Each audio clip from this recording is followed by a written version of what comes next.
अब चाचा जी भी परेशान थे कि वह क्या करेंगे, लेकिन वह तो मित्रों के पुत्रों हैं और उनके बात मानना पड़ेगा। चाचा जी ने सभी भाइयों और उनकी पत्नियों की बातें ध्यान से सुनी और बोले, तुम्हारे पिताजी वास्तव में एक दूरदर्शी व्यक्ति थे। कल रात वे मुझे सपने में आए थे और उन्होंने बताया था कि उनके पुत्र और पुत्रवधुएं अब अलग होना चाहते हैं। उन्होंने मुझसे कहा कि अगर ऐसा दिन आए तो मैं तुम्हारी मदद करूं, लेकिन उन्होंने एक बात और कही, यह बंटवारा तभी सफल होगा जब इसे भगवान की कृपा और आशीर्वाद के साथ किया जाए।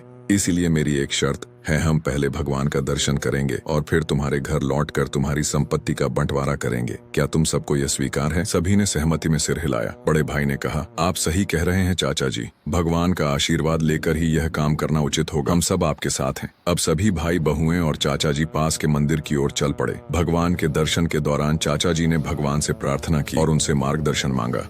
उनकी आंखें बंद थीं और उनके मन में एक विचार आया, एक ऐसा उपाय जिससे परिवार की एकता बनी रहे और बंटवारे का सवाल ही खत्म हो जाए। दर्शन के बाद वे सभी घर लौटने लगे। रास्ते में एक बड़ा और घना पेड़ दिखाई दिया। चाचा जी ने कहा, हम सब थके हुए हैं और भूख से परेशान हैं। चलो थोड़ी देर इस पेड़ के नीचे आराम करते हैं और फिर घर चलते हैं।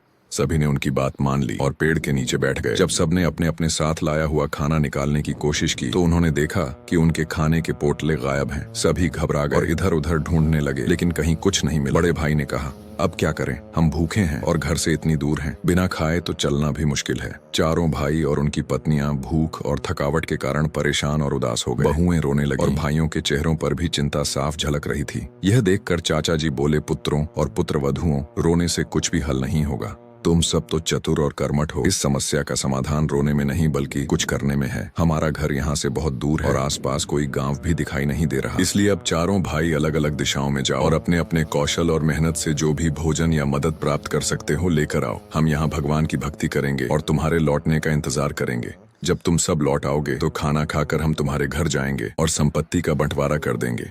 अब क्या होगा? क्या सच में भाइयों के बीच बंटवारा हो जाएगा या फिर इसके पीछे चाचा जी का कोई वजह होगा? कहानी का अगला भाग देखने के लिए वीडियो को लाइक करके चैनल को सब्सक्राइब जरूर करें।